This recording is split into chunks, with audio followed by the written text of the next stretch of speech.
Deportes a todo color presenta de 2 a 3 preguntas.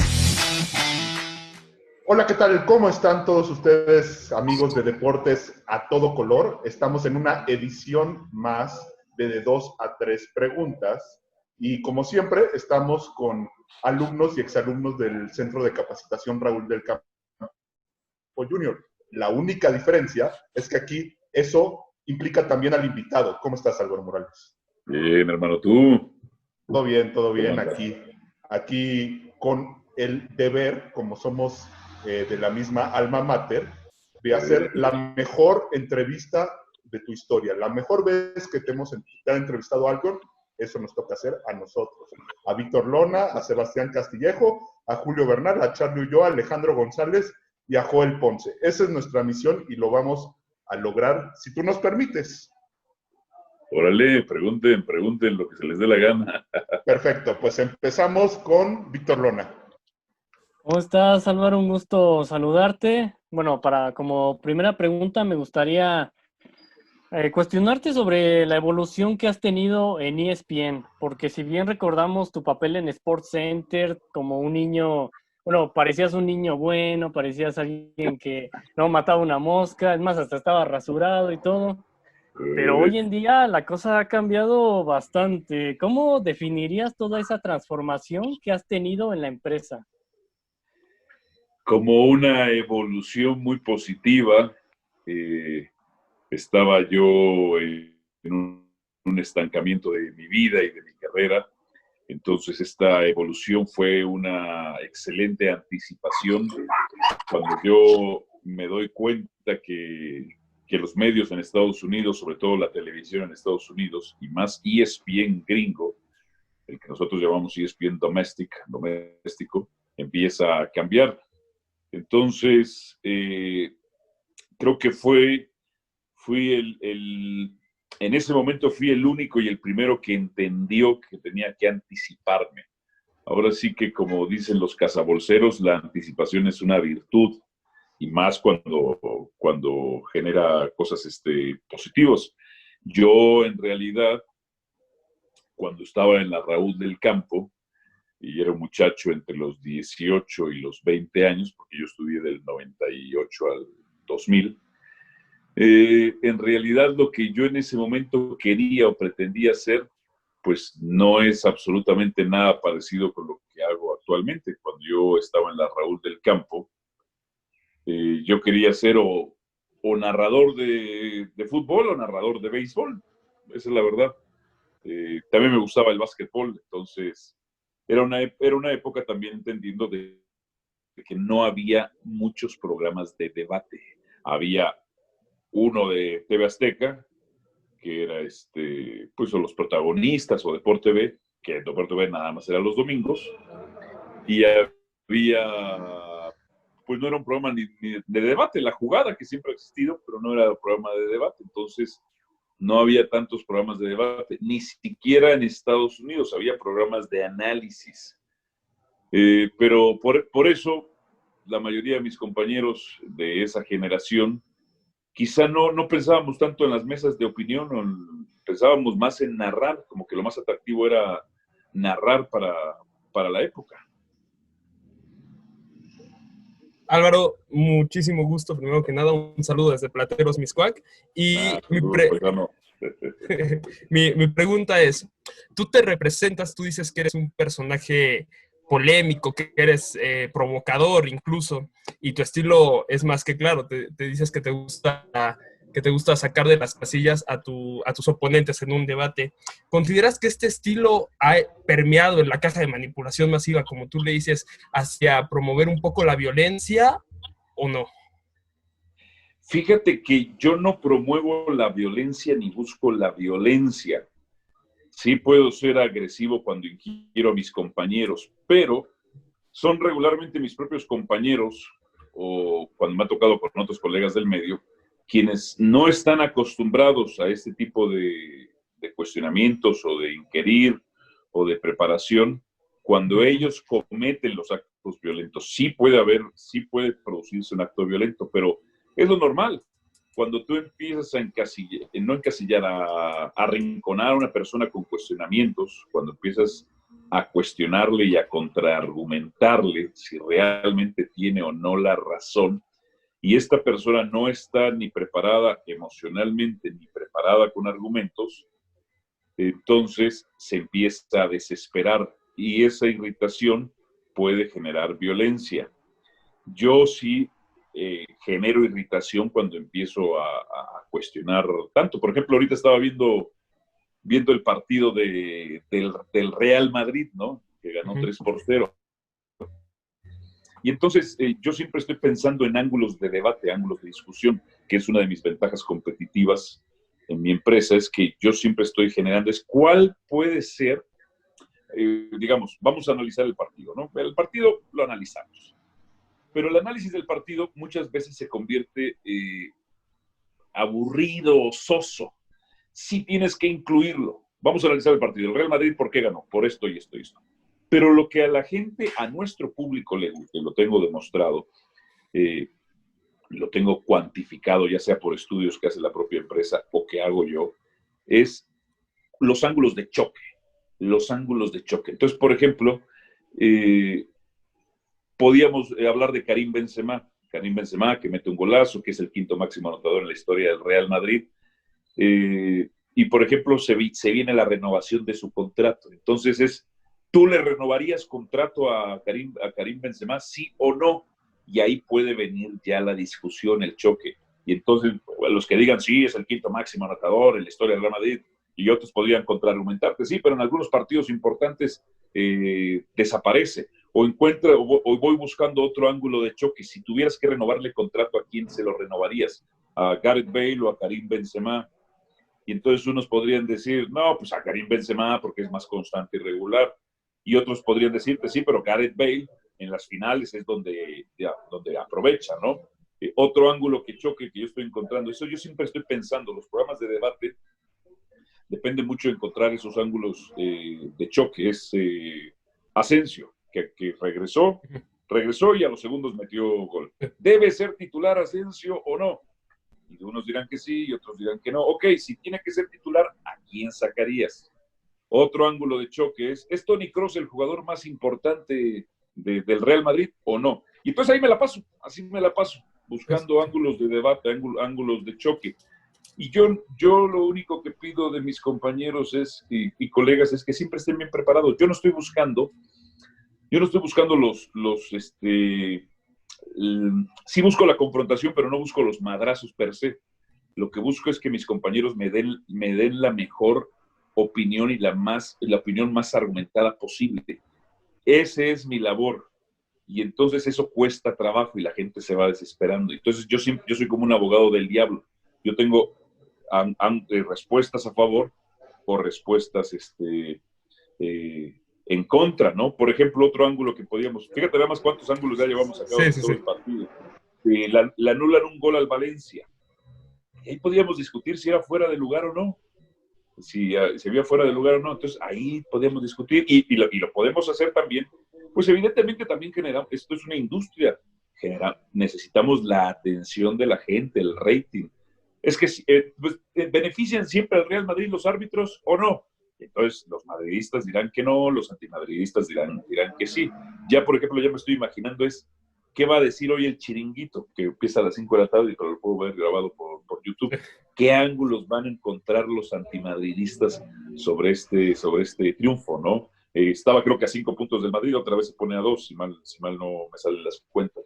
Entonces ¿quién va a ser campeón? Y esas siempre van a dar, hermano.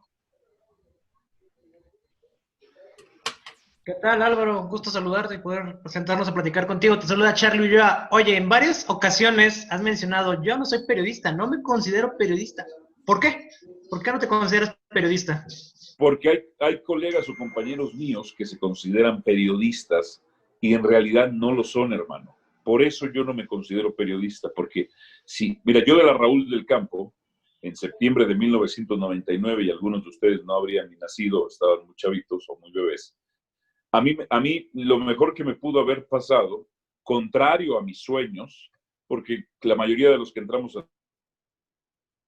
pues queremos estar en la televisión, esa es una verdad. Pero a mí don Jorge Ventura, que era el director de la Raúl del Campo, vio en mí una capacidad y al final de cuentas me hizo un favor. Yo de la Raúl del Campo ya había hecho pininos en radio con la Raúl del Campo, me habían mandado a una radio que se llamaba Superdeportiva 1180M, que fue lo que posteriormente se convirtió en Estadio W Radio, Deportes, esas cosas. Eso estoy hablando a finales de los 90. Pero lo que mejor pudo haber pasado fue que me mandaran a un periódico. Entonces yo en un periódico obtuve oficio de periodista y yo soy periodista de oficio, pero cuando yo escucho y veo, y creo que lo has escuchado en algunas entrevistas que he dado, cuando yo veo que algunos compañeros se dicen, yo soy periodista, y digo, puta madre, eres periodista, cabrón. ¿Tienes fuentes o no tienes fuentes? Fuentes me refiero ¿tienes fuentes de información? ¿Tienes informantes? ¿Gestionas esas fuentes o no las gestionas? ¿Estás buscando la noticia o no la buscas? ¿Has revelado o dado a conocer primicias o exclusivas? Y también yo hago un paréntesis, libre de condicionantes, porque hay muchos colegas y compañeros que obtienen muchas entrevistas y primicias exclusivas. Y está bien, porque alimentan finalmente a los programas, obtienen ciertas entrevistas, pero esas entrevistas muchas veces se obtienen con ciertas condicionantes, como no me preguntes esto, no hablemos de aquello, ese tipo de cosas. Por ejemplo, un caso particular, si ustedes se dan cuenta, tanto David Faitelson, compañero mío, como José Ramón Fernández, son los que más hablan con la gente de las Chivas Rayadas de Guadalajara, con Matías Almeida, con Vergara en su momento, con Amauri, pero siempre protegiéndolos. Nunca los incomodan, nunca los inquieren, nunca los cuestionan. Se vuelven una prensa amiga, una prensa amiga. Yo en ese sentido yo tengo mis fuentes. Mis fuentes, por ejemplo, no es el decálogo, pero es una serie de como reglas o normas que tiene el diario Le. Dice que todo aquel que no tiene fuentes es simplemente un oficinista. Nada más va de la casa a la redacción y punto. Yo tengo mis fuentes, sin embargo, yo a mis fuentes las condiciono. Yo les digo, gracias por pasarme esta información, tengo que dilucidar cuál es el interés de esta persona por darme esa información, siempre distinguir, siempre que alguien te da una información tienes que evaluar cuál es el interés a cambio, qué es lo que quiere. Entonces, yo le pongo condicionantes a mis fuentes, es decir, gracias por la información, de vez en cuando te hablo, obtengo información, pero eso no me condiciona ni hacerte favores, ni hablar bien de ti. La mayoría de mis fuentes, y esto me genera, yo creo que quizá un beneficio, a mí no me gusta tener como fuentes a los propios atletas, porque al final yo critico constantemente a los atletas, incluyendo a los de la América. Por ejemplo, yo soy un crítico de esta última etapa de Paula Aguilar, soy un crítico de Giovanni Dos Santos, he sido crítico en alguna parte de mi carrera de Guillermo Ochoa. A mí no me gusta tener como fuentes a los atletas. Hay compañeros que sí, a cambio de una buena relación y hasta cierto punto de manera tácita de una protección. Y está bien porque me generan show. Por ejemplo, Sergio Dip tiene la fuente del Chicharito. Entonces yo sé que Sergio lo va a proteger y está bien. Ya será labor de la mesa criticar, ir a cuestionar a Sergio y a ver qué produce. Por ejemplo, ¿quién te gusta? John Sotto, mi compañero, tenía la relación con Ricardo Antonio Lavolpe. ¿Quién más? Bueno, Faitelson tiene la relación con los Vergara y se obtiene información, pero ya queda en mí el criticarlos. Adalberto Franco tiene a Rodolfo Pizarro. A mí no me gusta tener como fuentes a los atletas, porque yo quiero siempre tener la libertad de criticarlos. Mis fuentes regularmente la manejo o a niveles directivos o a niveles de representantes. Pero, por ejemplo, nunca falta que un representante, y me ha pasado, oye, hablaste muy mal de mi portero, lo mataste. Le digo, ok, pero tampoco me diste las gracias cuando hablé bien de tu delantero.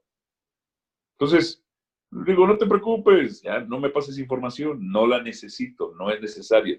Yo me manejo más en el ámbito de la opinión. Por eso yo no me considero periodista, hermano, porque otros han devaluado la palabra de periodista. Y el periodista no es un publirelacionista, y a veces se confunden esto. Sin embargo, voy dejando escuela, porque cuando yo digo que no soy periodista y soy comentarista, ya veo que otros compañeros hacen lo mismo. Para mí la palabra periodista es sagrada. Lo soy de oficio. Estuve 4 años trabajando en un periódico.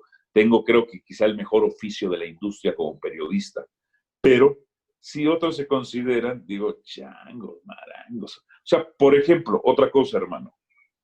El otro día lo estaba yo pensando. Sucede más con las compañeras o colegas. Y a mí me gustaría hacer una pregunta y un debate con ellas. ¿Es moralmente correcto como periodistas que tengan relaciones de noviazgo o se casen con atletas? Ya no digamos amaciatos o un palo, ¿no? O sea, no. O sea, entonces digo yo, ¿y es moralmente correcto eso? O sea, ¿no te infiere como periodista? Por ejemplo, la muchacha esta Sara Carbonero de España, pues se casó con Iker Casillas, es su esposa. Y humanamente, pues lo puedo entender. Pero moralmente yo pregunto, ¿y es correcto que una periodista, porque sucede más en el caso de mujeres a hombres? Yo no conozco a un hombre que se haya casado con un atleta, a un periodista que se haya casado con un atleta. No me viene a la cabeza rápidamente, puede que la haya. Yo cuestionaría, ¿es moralmente correcto? Y se dicen periodistas. Entonces, cuando hombres y mujeres se dicen periodistas, y yo digo, ¿cómo abaratan la palabra? A mí no me consideren periodista, hermano. ¿Qué tal, Álvaro? Buenas tardes. Alejandro González te saluda. Interesante juego de palabras entre tu apellido y lo moral. Bastante interesante, pero te quiero platicar de alguna analogía que se me vino a la mente que posiblemente tú tuviste que lidiar con ella durante toda tu vida. Pongámoslo en este contexto.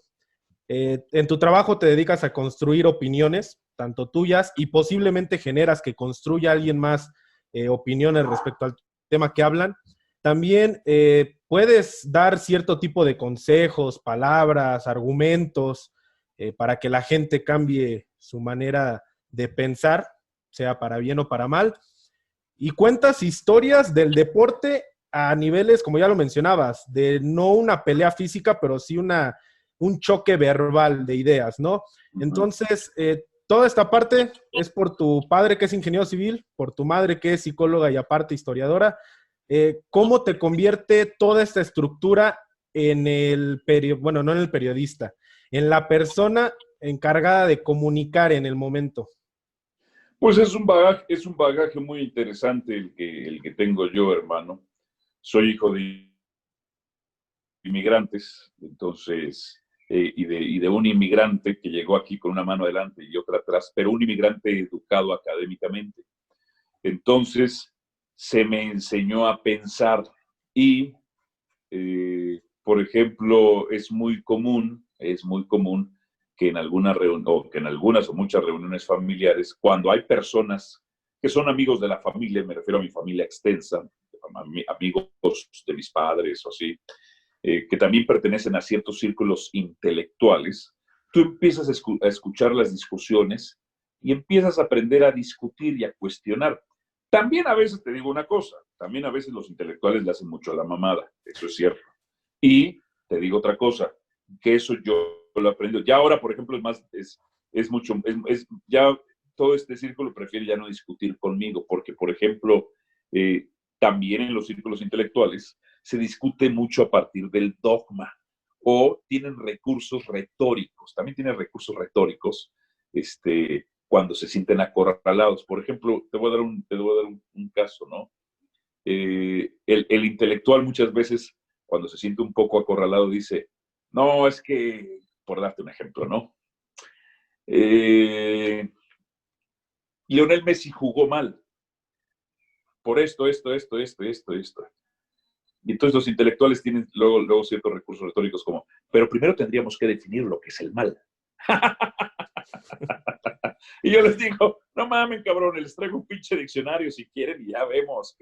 O sea, tampoco me jodas. Pero fíjate que sí he encontrado una cosa. Cuando a los intelectuales los acorralas, se desesperan más, son más irascibles. Y porque, por ejemplo, mis compañeros están acostumbrados al debate, y mis colegas, lo hagan bien o lo hagan mal, pues están acostumbrados.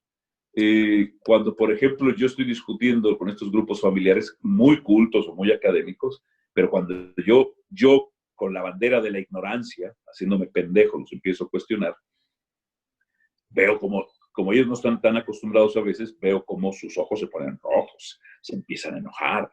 O sea, el otro día estábamos discutiendo una cosa, estábamos hablando de feminismo, ¿no? Si la mirada es transgresora por sí misma, o sea, si un hombre está cometiendo un acto agresivo contra una mujer por el simple hecho de verla de manera morbosa. Y el debate era de, bueno, ¿cómo podemos interpretar o cuantificar si la está viendo con morbo? Entonces ellos vienen, ¿y qué es el morbo, no? Pero bueno, lo que voy es, te ayuda mucho, hermano. Te da mucho, te da educación, te da cultura, te da academia. Yo soy quizá el miembro de mi familia más burro, más burro, pero lo que me han salpicado, pues me ha servido bastante. Por ejemplo, el otro día yo estaba jugando un ejercicio, tenía ahí una revista de historia, ¿no? Si reconocería o no a todos los héroes de la independencia o de la Revolución Mexicana con solamente verlos, ¿no? Y estaba haciendo ahí el ejercicio y te diría que de 200 personajes, pues por lo menos yo creo que la atiné a 120, o por lo menos reconocí a 120. Y me avergoncé porque dije, ¿cómo puede ser que no reconozca a los siguientes, a los otros 80, ¿no? A los 200 totalmente, ¿no? Pero luego digo, ¿cuántas personas lo harían? O sea, ¿cuántos distinguirían una fotografía de Allende y otra de Aldama? O sea, si sabrían quién en su momento fue Leona Vicario, o lo que sea, o si sabrían distinguir cuáles de los hermanos Cerdán son distintos, ¿no? Sabrían quién es Aquiles, quién es Carmen, o sea, ¿me entiendes? Entonces, eso me dieron. Las migajas que yo pude comer o mamar de ellos me ayudan y me benefician bastante. Leo constantemente y también, ojo, yo vengo de esta familia que cuestiona. También muchos escritores la hacen a la mamada, tampoco por ser escritores son los más chingón. Carlos Fuentes me parece que es un escritor sobrevalorado. O sea, por ejemplo, Vargas Llosa, tú lees libros de Vargas Llosa de principios de su carrera y de la parte final de su carrera, y yo tengo la sospecha de que los últimos libros se los escribió alguien, porque están muy bien escritos, y los primeros de su carrera, en realidad, eran presuntuosos, con una pésima, no redacción, pero así con problemas de sintaxis, y digo, yo creo que a Vargas Llosa estos últimos se los escribió un escritor fantasma, valga la redundancia. O por ejemplo, cuando leo a García Márquez, yo creo que algunos libros de García Márquez, los primeros son muy buenos, y ya los últimos creo que ya creo, es una creencia, por la manera en que los escribe o por la producción masiva.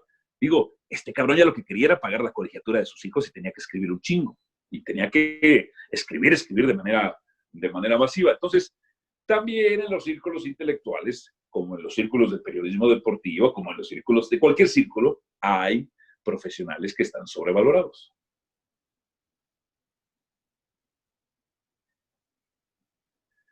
¿Quién sigue?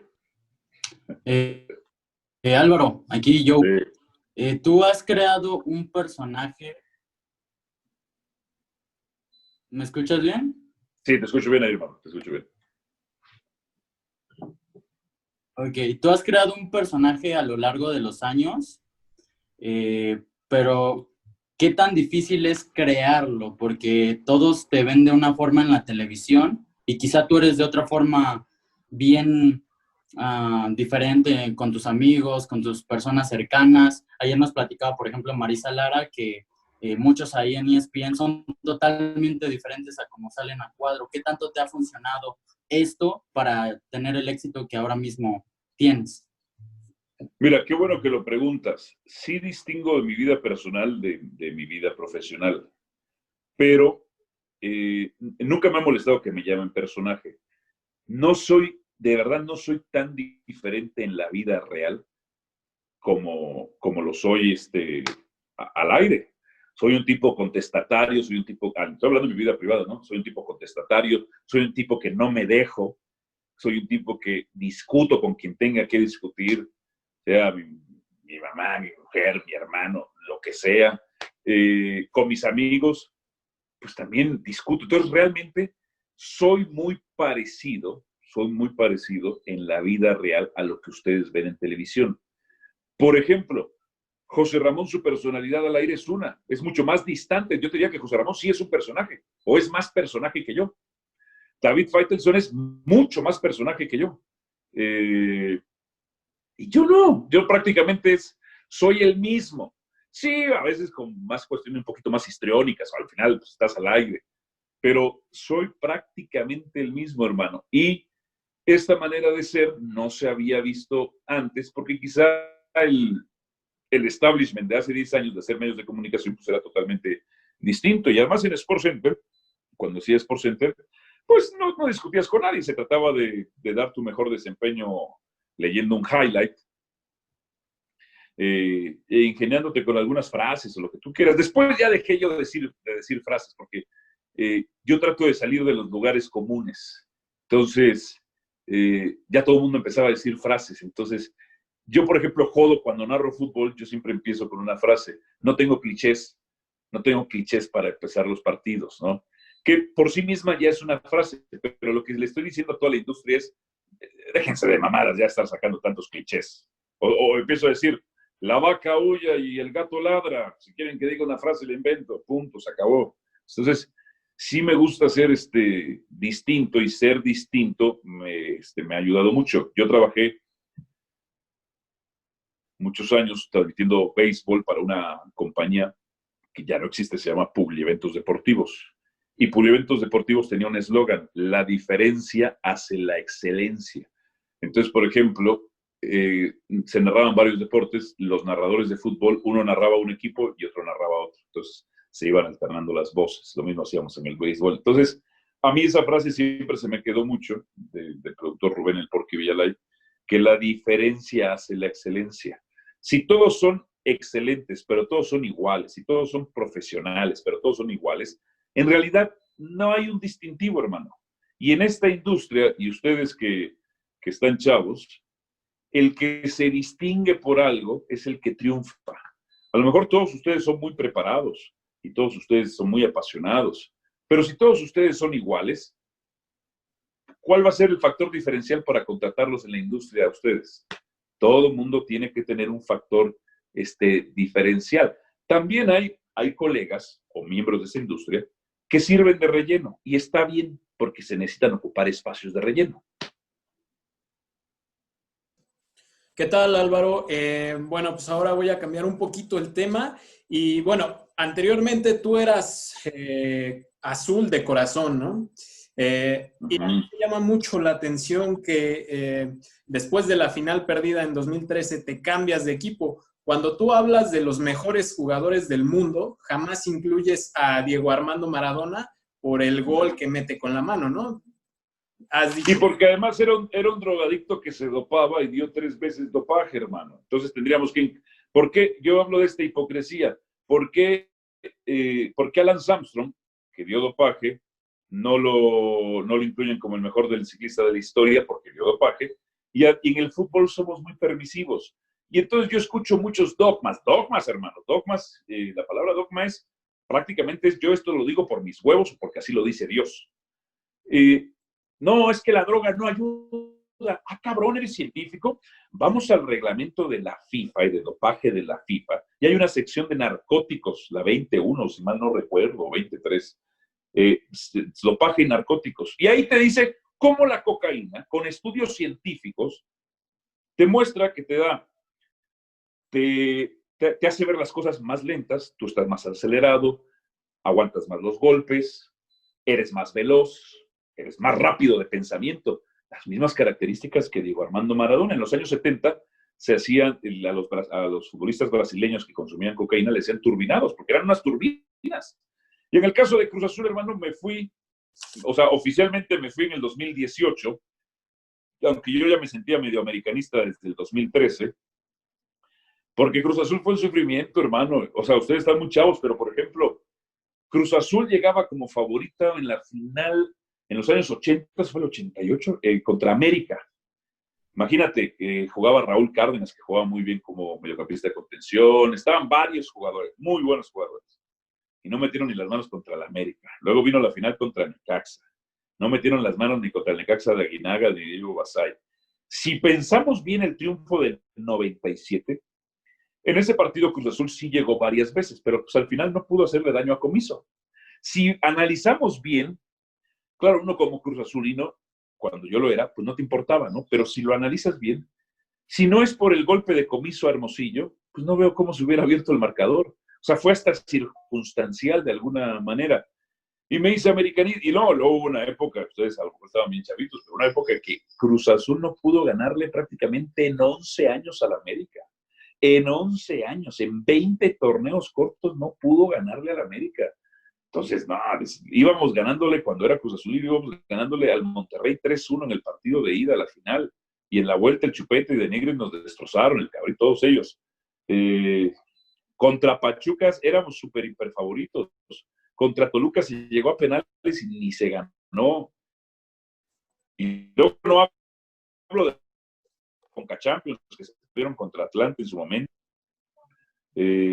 Contra Santos fue inoperante. Entonces ya dije, no, hermano, ya no se puede ser. Y luego aquella final del 2013, la manera de que con un hombre más se pierde, y aquella que se pierde Teófilo y Pavone, dices, no puede ser.